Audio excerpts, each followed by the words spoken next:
আজকে যে মুভিটা এক্সপ্লেন করতে চলেছি সেই মুভিটার নাম হচ্ছে দ্য সাবস্টেন্স। শুধুমাত্র একটাই কথা বলতে চাই, যদি দ্য সাবস্টেন্স মুভিটার মজা পেতে চাও তাহলে ভিডিওটা প্রথম থেকে শেষ পর্যন্ত দেখতে থাকো। আর আমাদের চ্যানেলে নতুন হলে চ্যানেলটা সাবস্ক্রাইব করে পাশে থাকা বেল আইকনটি প্রেস করে রাখতে পারো। তো চলো দ্য সাবস্টেন্স মুভির এক্সপ্লেনেশনটা শুরু করা যাক।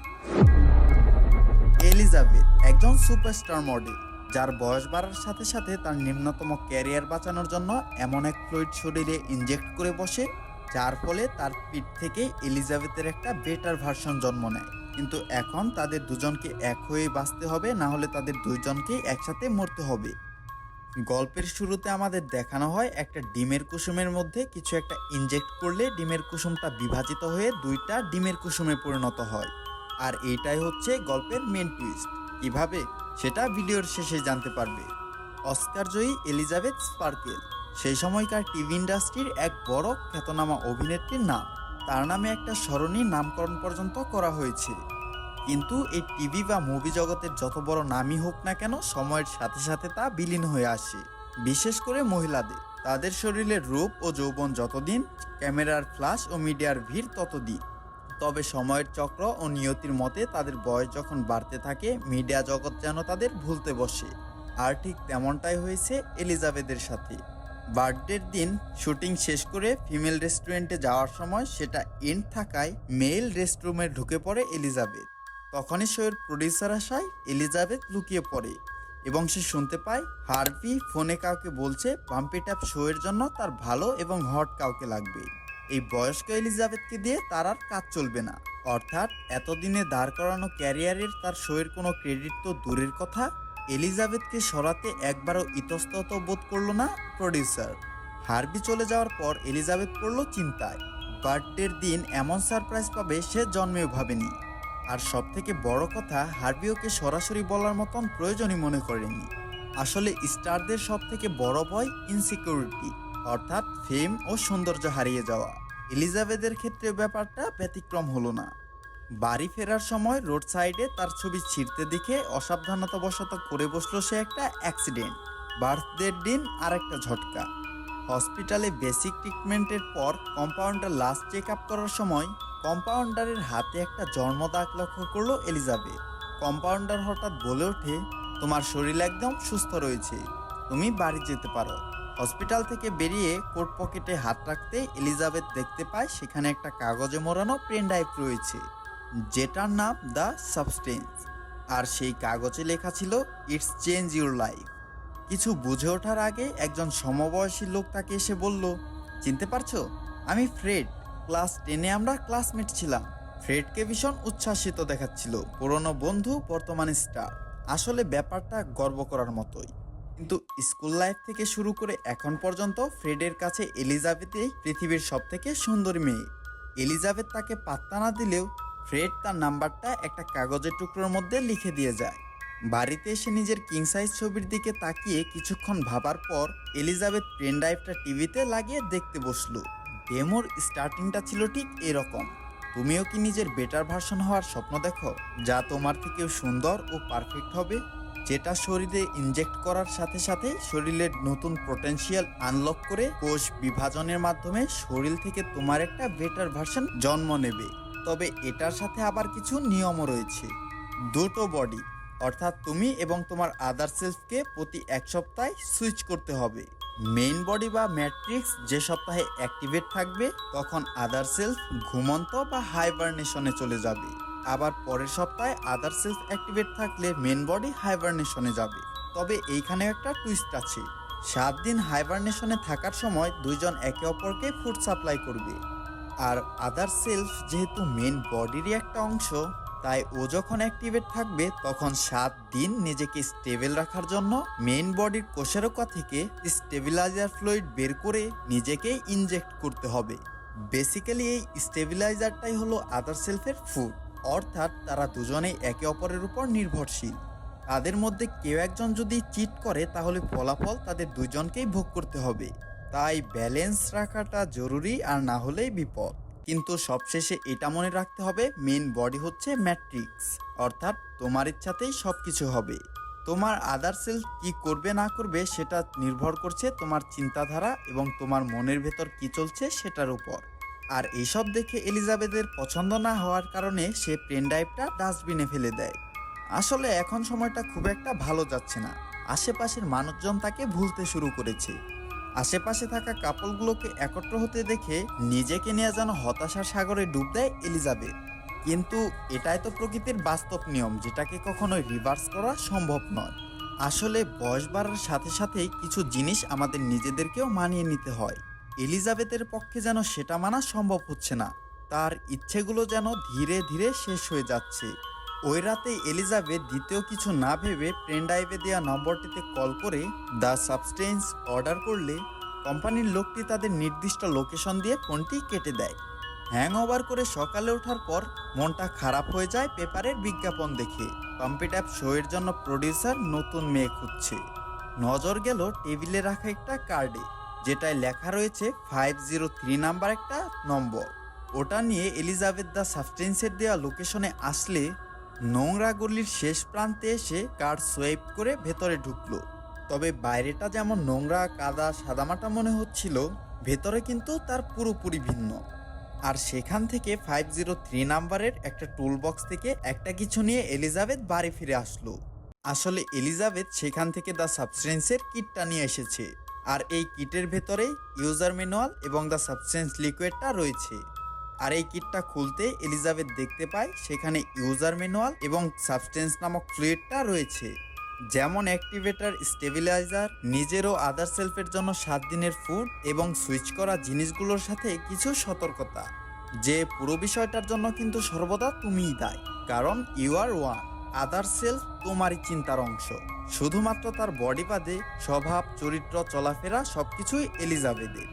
সন্ধ্যায় বাথরুমে এলিজাবেথ নিজের দিকে তাকিয়ে এলিজাবেথ বারবার সংকোচ বোধ করছে। ক্যামেরার ফ্ল্যাশ, মিডিয়া গ্লসিপ, এগুলো এত সহজে জীবন থেকে হারিয়ে গেলে তো চলবে না। এই ভেবে অ্যাক্টিভেটরটা নিজের শরীরে পুশ করে। প্রথমে কোনো কিছু না হলেও কাজটা শুরু হলো জাস্ট কয়েক মিনিট পর। প্রচণ্ড মাথা ঘুরছে, যেন নিজের শরীরকেই কন্ট্রোল করতে পারছে না এলিজাবেথ। আকস্মিকভাবে এলিজাবেথ পড়ে যেতেই চোখ ও পিঠের দিকে অদ্ভুত একটা পরিবর্তন লক্ষ্য করা যায়। চোখের মণিটা দুভাগ হয়ে গেল, ঠিক মুভির শুরুতে দেখানো কুসুমটার মতো। পিঠ ছিঁড়ে যেন একটা ফাঁদ প্রবলভাবে বেরিয়ে আসার চেষ্টা করছে। কিছুক্ষণ এভাবে চলার পর এলিজাবেথের ভেতর থেকে বেরিয়ে আসলো এক অসাধারণ সুন্দরী একটা অল্প বয়স্ক মেয়ে, দ্য আদার সেলফ। সে তো নিজেকে দেখে বিশ্বাসই করতে পারছিল না আসলে এটা কি করে সম্ভব। কারণ সে যে শুধু অ্যাট্রাকটিভ হয়েছে তাই নয়, বয়স পর্যন্ত 30 বছর কমে গেছে। এবার সামনে পড়ে থাকা এলিজাবেথের বডিটা স্লাইড করে 7 দিনের ফুড ইনজেক্ট করার পর ওর কোষারকা থেকে 7 দিনের জন্য ইনফ্লুইড ইনজেক্ট করে স্টোর করে রাখলো। কারণ এটাই আদার সেলফের স্টেবিলাইজার, যেটা নিজের শরীরে ইনজেক্ট করার মাধ্যমে সে সুস্থ থাকবে। আর এখন নতুন করে সবকিছু শুরু করার পালা। ডাস্টবিনে পড়ে থাকা পাম্পি ট্যাবের শোয়ের অ্যাডভার্টাইজার দেখে রেডি হয়ে সোজা চলে গেল ইন্টারভিউ দিতে। রূপ তো প্লাস পয়েন্ট ছিলই, সাথে এলিজাবেথের এত বছরের এক্সপিরিয়েন্স, তাই সিলেকশনের দ্বিতীয় কোনো অপশনই দিল না। পরিচয় জিজ্ঞাসা করায় বলল ওর নাম সু। তো এইবার থেকে আদার সেলফকে আমরা সিউ বলে ডাকবো। হার্বি তো প্রথম দেখাতেই ফিদা।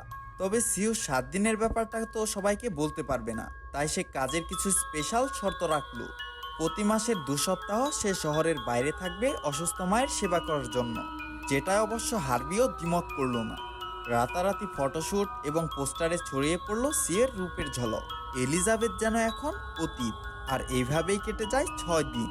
লাস্ট দিন নিজেকে সুইচ করতেই অসম্ভব ব্যথা নিয়ে জেগে ওঠে এলিজাবেথ। সিউয়ের রূপ দেখে তো এলিজাবেথ অবাক, নিজের চোখকেই যেন সে বিশ্বাস করতে পারছে না। 8 দিন পর জেগে ওঠায় গোগ্রাসে খাবার খেয়ে সে মেডিটেশন নিল। সুস্থ হয়ে সোজা গেল প্রোডাকশন হাউসে। হার্বি কথা না বাড়িয়ে অসম্মানের সাথেই তাকে বিদায় জানায়। সঙ্গে দিল একটা ফ্রেঞ্চ কুকিং বুক, যেটা ওর ফাঁকা সময়ে কাজে লাগবে। মনটা যেন রাগে ফেটে পড়ল। এইভাবে 7 দিন কাটার পর তারা আবার নিজেদের বডির মাঝে একটা সুইচ করে। যখন সিউ জেগে ওঠে তখন তার মাথায় একটা প্ল্যান চলে। এলিজাবেথের সময় তো তাকে হাইবারনেশনে যেতে হয়, আর এইভাবে বাথরুমে পড়ে থাকলে তো হবে না। তাই বাথরুমের ভেতরে একটা সিক্রেট প্যাসেজ বানালো। এইসবের আওয়াজে পাশের ফ্ল্যাট থেকে কেউ একজন অবজেকশন করতে আসলে সিউকে দেখে যেন তার কথা আটকে যায়। ভেবেছিল এলিজাবেথ হবে, কিন্তু এ তো সাক্ষাৎ অ্যাঞ্জেল। কমপ্লেন ভুলে সে ড্রিঙ্কের জন্য ইনভাইট করে তাকে পালিয়ে গেল। এরপর সিউ এলিজাবেথকে সিক্রেট প্যাসেজে শিফট করে দেয়। সিও দেওয়াল থেকে এলিজাবেথের কিং সাইজ ছবিটাও সরিয়ে দিল। কদিন পর তার প্রথম শো টিভিতে প্লে হতে আকর্ষণীয় রূপ ও শরীরের সাথে সবার নজর কাড়ল।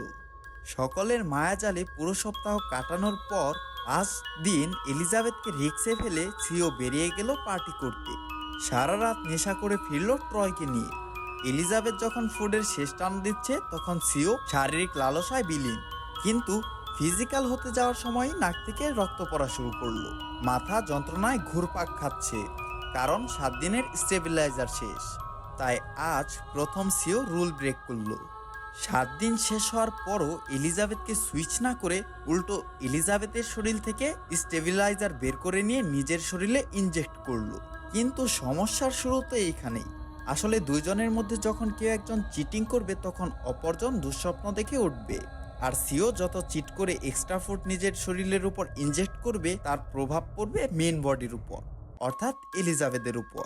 যার কারণে আগের দিন রাতে সিও এক্সট্রা টাইম ইউজ করায় এলিজাবেথের একটা ডান হাতের আঙুল পচে যায়। মুখেও যেন তার বার্ধক্যের ছাপ স্পষ্ট, যেন এক ঝটকায় তার বয়স 5 বছর বেড়ে গিয়েছে। এলিজাবেথ দ্য সাবস্টেন্সের কোম্পানিতে ফোন করে বিষয়টা জানায় যে সিউ তার এক্সট্রা ঘন্টা ইউজ করার ফলে এলিজাবেথের বডিতে কিছুটা ইফেক্ট পড়েছে। কিন্তু তারা পরিষ্কার বলে আদার সেলস যা করছে তার জন্য মেইন বডিটাই দায়ী, আর যা হয়েছে সেটা কখনোই রিভার্স করা যাবে না। কারণ সিও কোনো দ্বিতীয় ব্যক্তি নয়, এলিজাবেথ নিজেই। তাই নিজেদের মধ্যে কন্ট্রোল করে সামঞ্জস্যতা বজায় রাখা উচিত। সহজ করে বোঝাতে গেলে এলিজাবেথ যা ভাবছে বা যা অ্যাচিভ করতে চাইছে সেটারই প্রতিফলন হচ্ছে সিউ, আর সবটাই এলিজাবেথের ভাবনার সাথে কানেক্টেড। কিন্তু লোভ ও বাস্তবতাকে মানতে না চাওয়া এলিজাবেথ ঘরের কিং সাইজ ছবিটাকে সরিয়ে দেওয়া থেকে শুরু করে ব্যানারে ও টিভিতে সিউকে দেখে ঈর্ষায় জ্বলতে থাকে। যারা এলিজাবেথকে পাত্তা দেওয়া ছেড়ে দিয়েছে তারা এসে আবার উল্টো সিওর প্রশংসা করে যাচ্ছে। সেদিন রিফিল কিট নিয়ে সোজা ঢুকলো রেস্টুরেন্টে। তার হাতটা যাতে না দেখা যায় তাই সে একটা গ্লাভস পরেছিল। এলিজাবেথের নজর গেল পাশে টেবিলে বসে থাকা একটা বুড়ো লোকের দিকে। লোকটা হঠাৎ বলে উঠল, 7 দিন খুব বড় মনে হচ্ছে, তাই না? এলিজাবেথ চমকে গিয়ে লোকটার হাতের দিকে নজর গেলেই এলিজাবেথ অবাক হয়ে যায়। এমন জন্ম ডাক্তার তো হসপিটালের কম্পাউন্ডারের হাতে ছিল। আসলে এই লোকটাও সাবস্টেন্স ইউজার, কিন্তু সে বর্তমানে নিজের ভুলটা বুঝে প্রসেসটা বন্ধ করে দিয়েছে। আর এই ডোজটা বন্ধ না করলে কি হতে পারে সেটার জন্য সে এলিজাবেথের উপর নজর রাখছে। লোকটা বলে, যত সময় যাবে তোমার নিজেকে একা মনে হবে। ও তোমাকে কখন খেয়ে ফেলবে তুমি নিজেই জানতেই পারবে না। এলিজাবেথ ভয়ে পালিয়ে গেলে রাস্তায় মুখোমুখি হয় ট্রয়ের সাথে। হেলমেট দেখে চিনতে পারলো যে এই ছেলেটার সিওর সাথে এসেছিল। আর বাড়ি ফেরার পর এলিজাবেথের মনে পড়লো ফ্রেডের কথা। সে বলেছিল এলিজাবেথ নাকি আজও তার কাছে প্রথম দিনের মতোই সুন্দরী। তাই এলিজাবেথ আজকে ওকে ফোন করে ডেটের জন্য বললে ফ্রেড তো অবাক। সে বিশ্বাসই করতে পারে না যে এলিজাবেথ তাকে ডেটের জন্য বলছে। সে রেস্টুরেন্টে টেবিল বুক করে সন্ধে 8টায় দেখা করতে বলল। সন্ধ্যায় রেডি হবার সময় এলিজাবেথ পুরো ড্রেস আপ পরে, যাতে ওকে সবার নজরেই আকর্ষণীয় লাগে। কিন্তু যতবারই বেরোতে যায় ততবারই তার মাথায় খেলছে সিওর চাইতে কিভাবে নিজেকে আকর্ষণীয় বানানো যায়। সে কোনোভাবেই বার্ধক্য ও পরিবেশের নিয়মকে মানতে পারছে না। যে কোনো মানুষের প্রতি সম্পর্কই রূপের জন্য নয়, বরং কি একে অপরের প্রতি ভালোবাসার জন্য টিকে থাকে।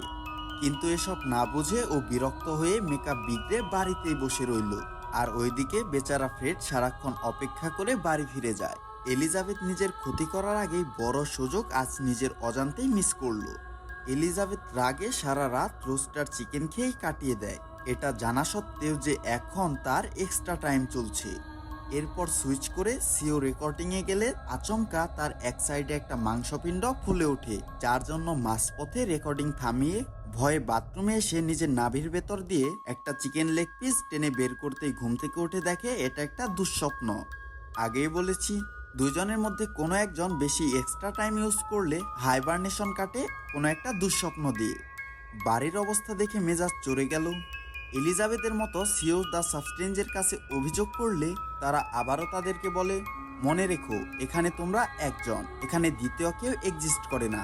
সেদিন সিওর লাইফে এক বিশাল অফার এলো। তাদের শো সমস্ত টিআরপির রেকর্ড ব্রেক করেছে আর এখন প্রচুর ইনভেস্টর আসছে। তাই হার্ভি চায় CEO new year event show host করো, 50 মিলিয়ন দর্শক তাকে লাইভ দেখবে।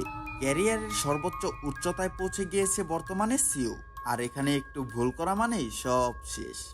তাই নিজের শো, প্রোডাক্ট মার্কেটিং, ইন্টারভিউ এগুলোর জন্য ও সুইচ না করে দিনের পর দিন এলিজাবেথের কাছ থেকে ফ্লুইড বের করে নিজেকে স্টেবিলাইজ করে চলল।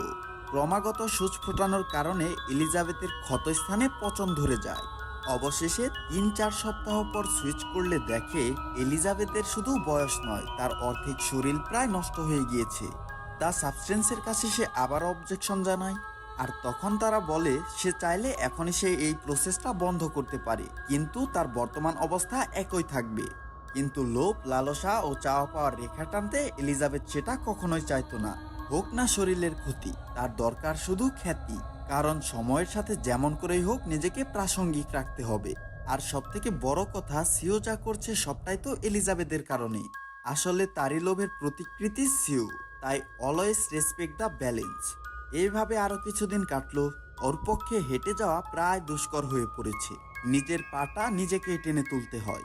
সেদিন বোরিং সময়টা কাটানোর জন্য হার্ভির দেওয়া সেই ফ্রেঞ্চ কুকিং বইটা দেখে একের পর এক ডিশ বানাতে শুরু করলো। এলিজাবেথের মাথা স্বাভাবিকভাবে কাজ করা টোটালি বন্ধ করে দিয়েছে। টিভিতে চলতে থাকা সিওর টক শো ইন্টারভিউ আরো বেশি করে এলিজাবেথের মনে হিংসে গড়ে তুলল। মনে হচ্ছে সিও যেন একটা আলাদা শরীর। সে এইটুকু বুঝছে না সিও যা কিছু করছে সবটাই এলিজাবেথের ইচ্ছে ও আশার কারণে।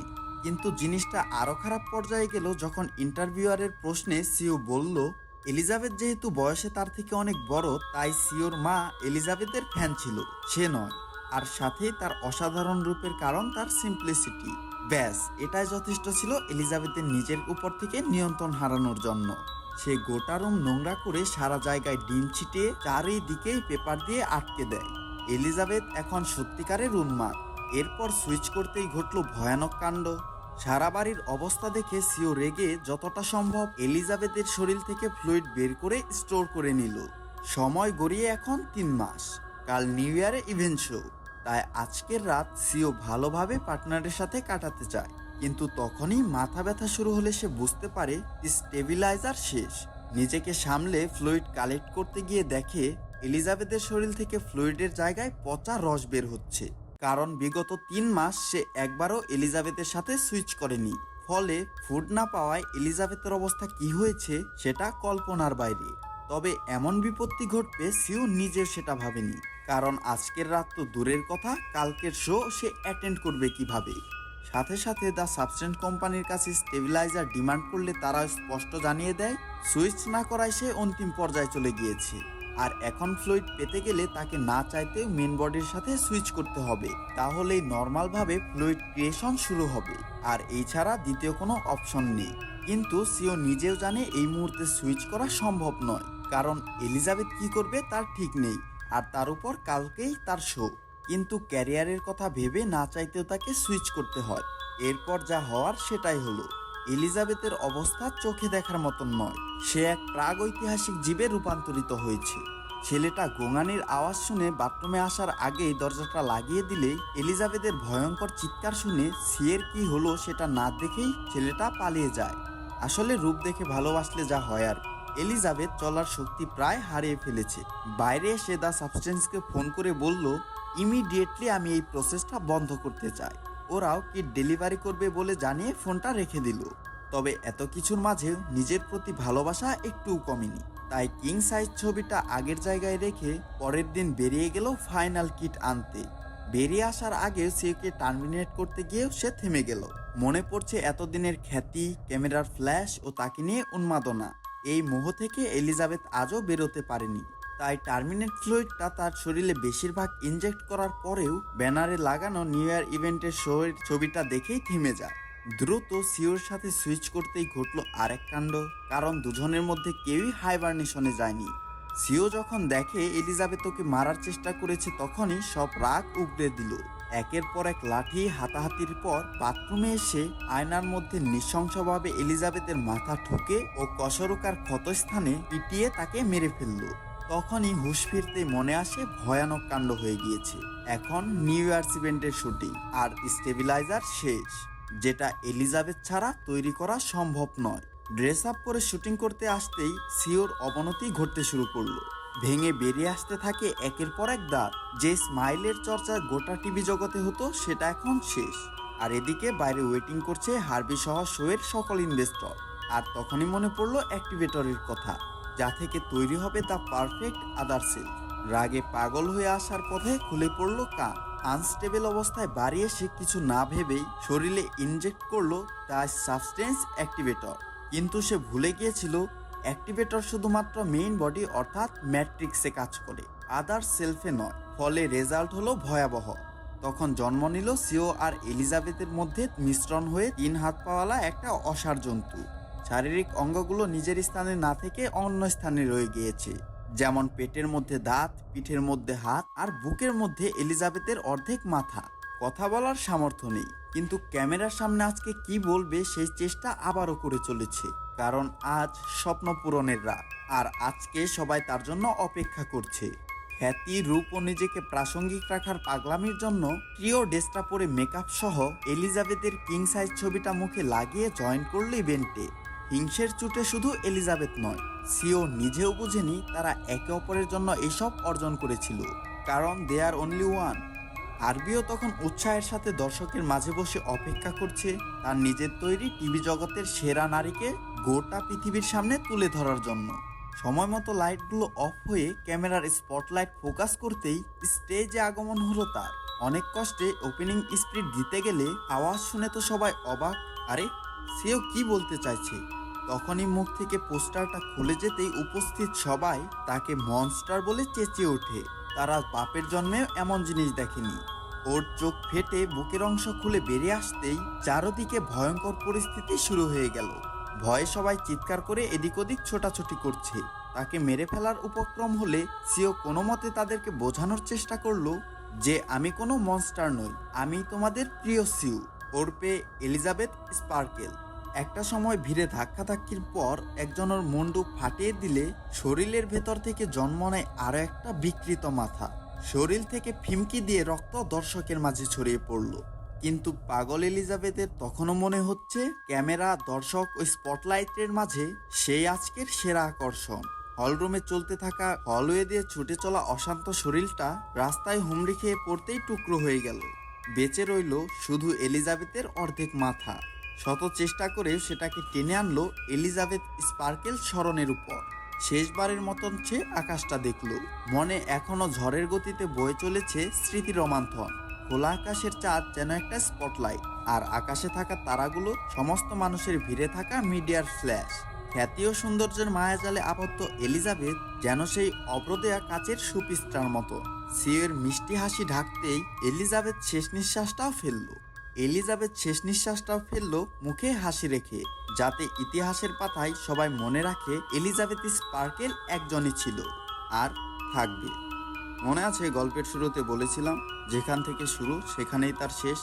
যাওয়ার আগে একটাই কথা বলবো, তুমি সবসময় পরিস্থিতি নিয়ন্ত্রণ করতে পারবে না, তবে তুমি চাইলে তুমি নিজেকে নিয়ন্ত্রণ করতে পারবে। তাই নিজের উপর থেকে কখনোই নিয়ন্ত্রণ হারিও না, তাহলে সেই পরিণতির ফলটা ভয়াবহ হতে পারে। তো আজকের ভিডিওটা এই পর্যন্তই। আর ভিডিওটা যদি ভালো লাগে তাহলে চ্যানেলটাকে সাবস্ক্রাইব করে পাশে থাকা বেল আইকনটি প্রেস করে রাখতে পারো। ধন্যবাদ।